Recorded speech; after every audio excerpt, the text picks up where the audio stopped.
One blush is thriving, one eye pencil is crumbling. Hi, welcome to the Art App, a place where we do a lot of beauty projects. And today I want to give you my latest update on Project Pen, where, as always, we have some wins, some struggles, and a lot of surprises. Without further ado, let's dive in. Quick note before we actually start. Every time I say uses or times, I actually mean applications.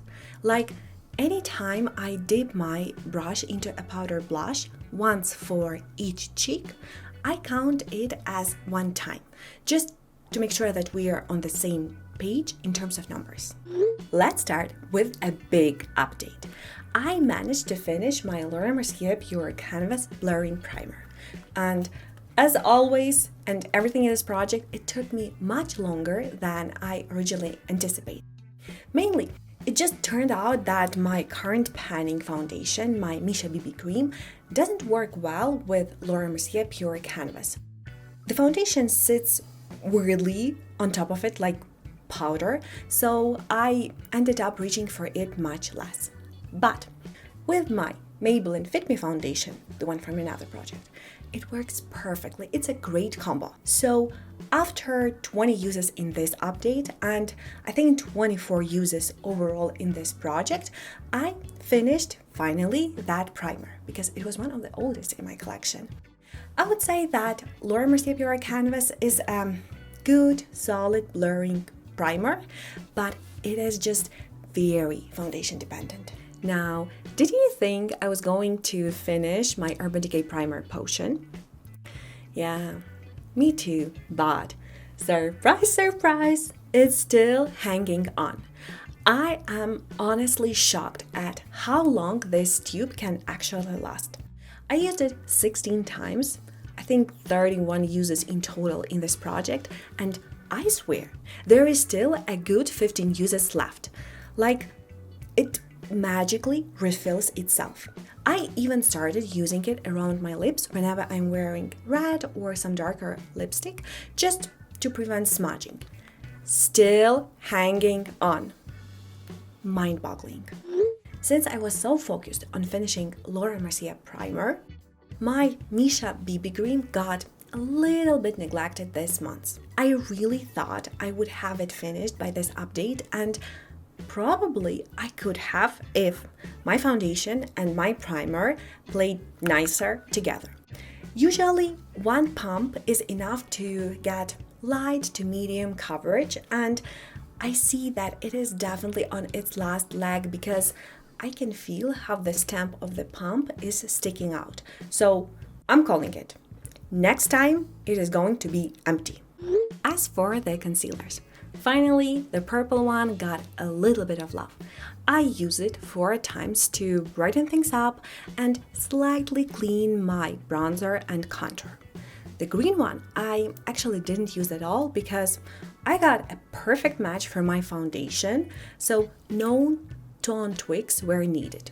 Doesn't happen a lot. And the peach one, I used it 14 times. No pen yet, but I see how the overall surface is flattening and there is even a gap forming in the middle. Maybe it's because I'm using slightly bigger brush.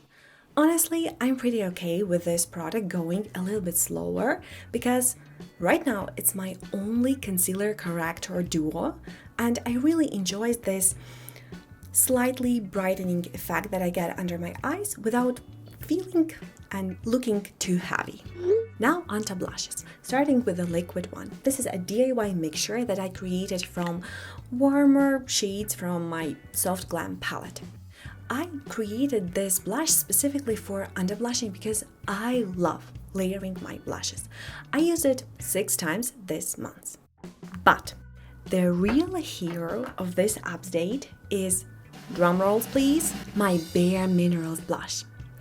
I have officially hit pan. Can you imagine?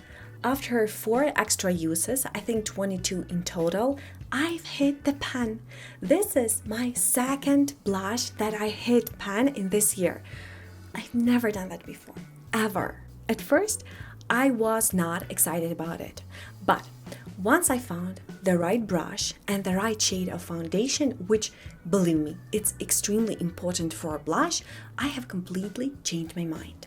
It gives such a natural, fresh look to my cheeks. Maybe it even slightly blurs my pores. This powder blush is not too pigmented. You can build it up, but I don't think you would go overboard.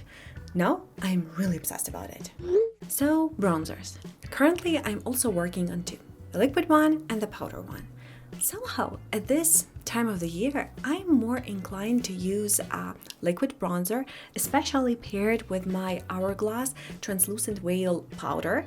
Together, they give a very soft, almost airbrushed look, which I personally love. So, as you probably can see, I am this close to finishing it up.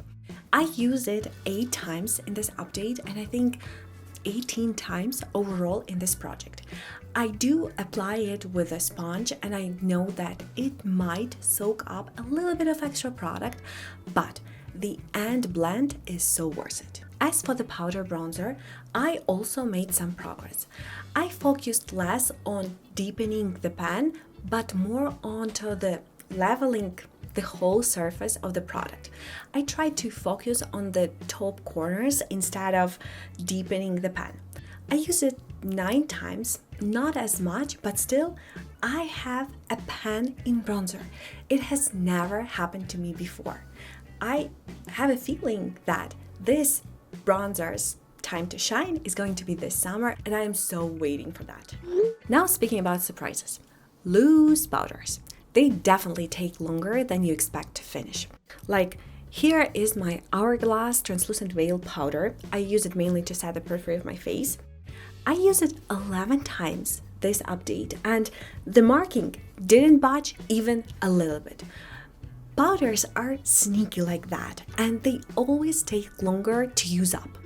You know, I made my peace with this product. 25 uses, and I'm still getting a ton of products from the wand. You would think 18 uses last update, 25 uses this update will finish this product, but it just made the windowing slightly more clear. You know, if you are looking for the lip product that is going to last you forever, look into this Sephora lip line. I use this lipstick at least twice a week for a full red lip look. Also, I use it a lot to dab into the middle of my lips in order to create a soft ombre effect. Still, it's going strong, and I'm seriously considering throwing a party when I finish this lipstick. I mean, I know that it takes forever to finish powder, bronzers, blushes, but liquid lipstick, usually people fly through them. Me? I'm stuck for the second year panning this red lipstick. Mind-blowing. The second lipstick in my project pan is this Givenchy lipstick in the shade 37.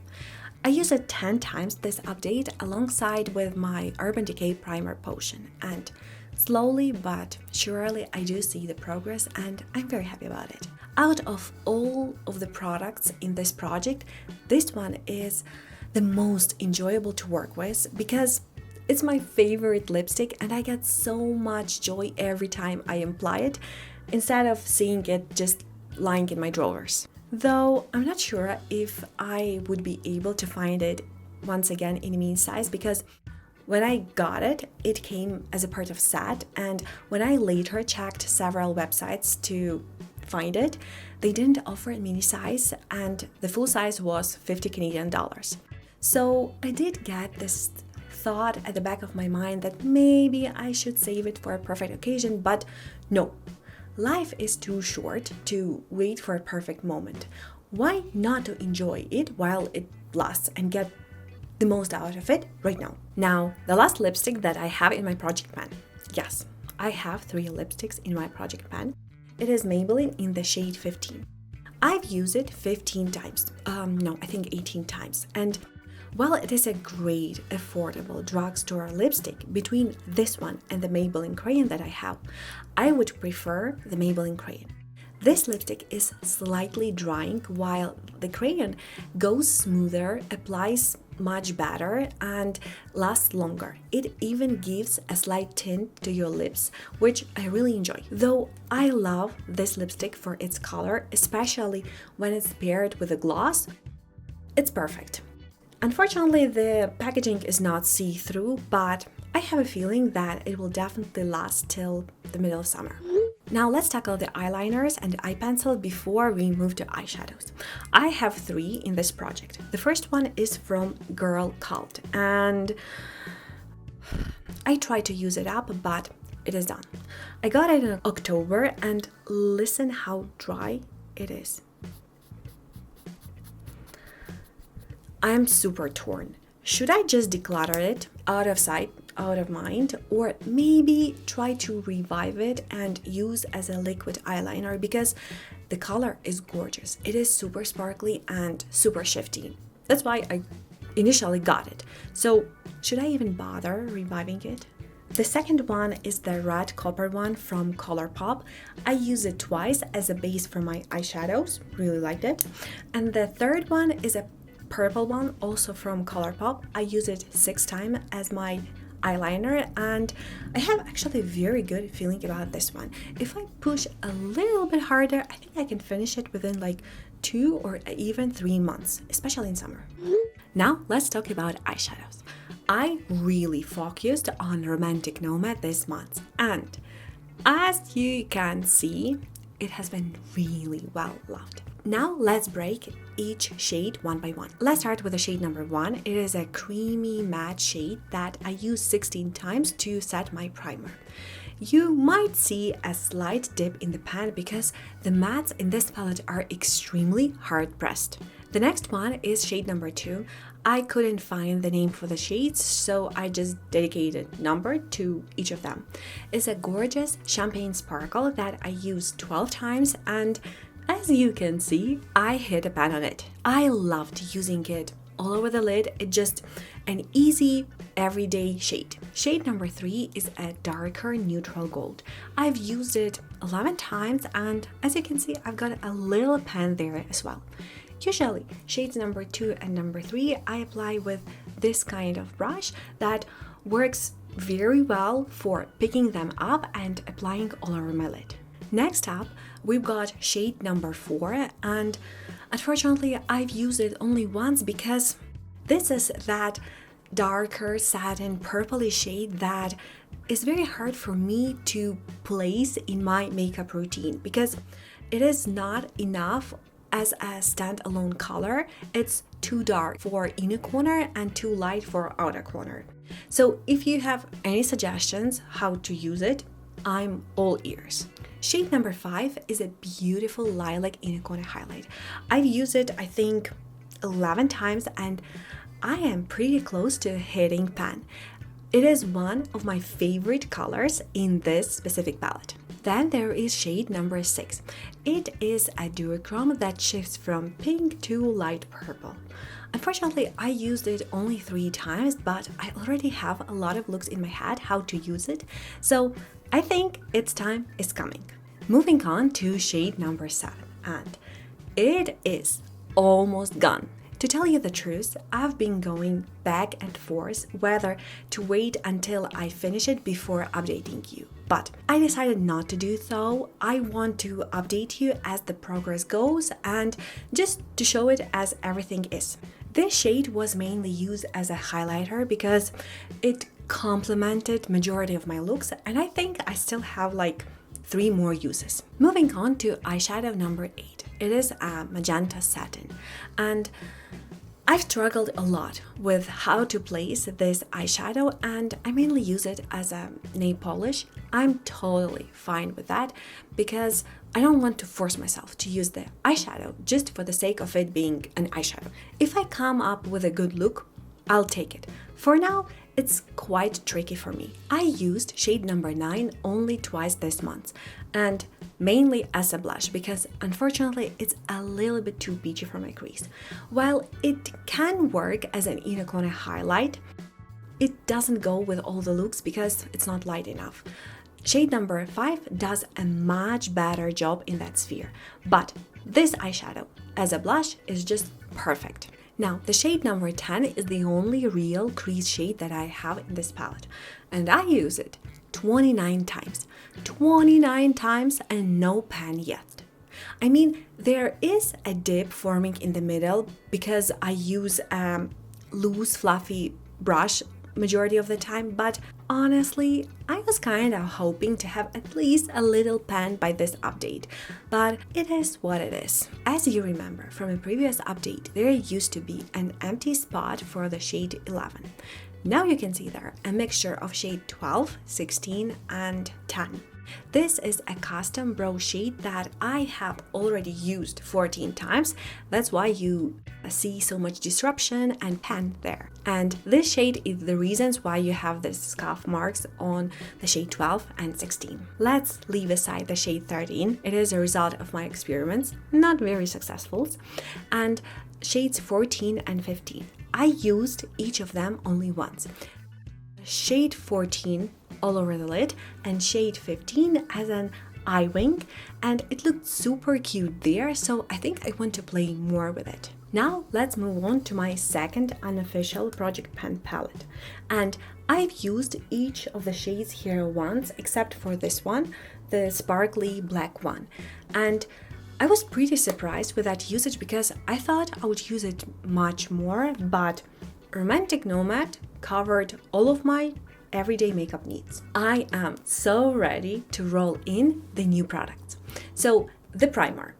You would think that I will immediately roll in a new primer, but I already have a blurring primer in my 25 in 2025 project, so I want to focus on this one for now, especially in this time of year. So about the foundation. I know that technically I haven't finished my Misha BB cream yet, but I feel that this moment is coming close. And since I only update you every 2 months, I don't want to just leave it as it is. So to balance everything out in my projects, I decided to roll in my Wet n Wild Dewy Foundation. Don't be fooled by the packaging, I just rebottled it because I couldn't deal with the spatula that the original packaging comes with.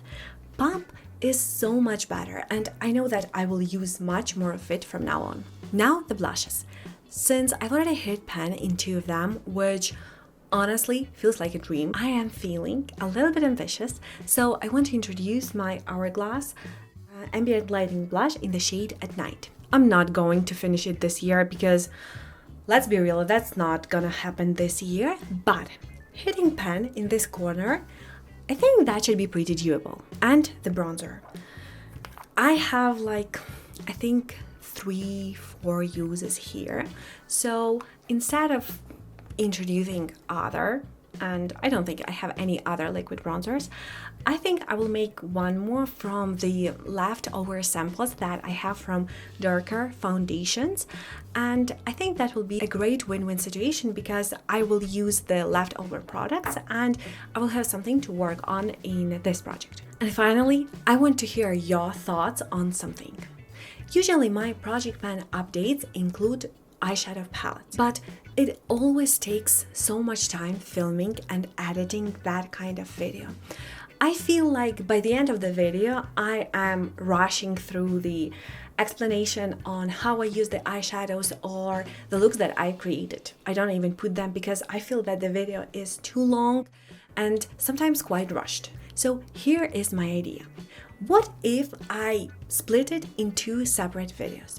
The first one will be project pan update, where I include all of the other products, and the second one will be pan that palette that is dedicated exclusively to the eyeshadow palette, where I get very deep on how I use each shade and which looks I came up with. What do you think? Would you prefer that? Let me know in the comment section below. I would love to hear your ideas. Thank you so much for spending your time with me.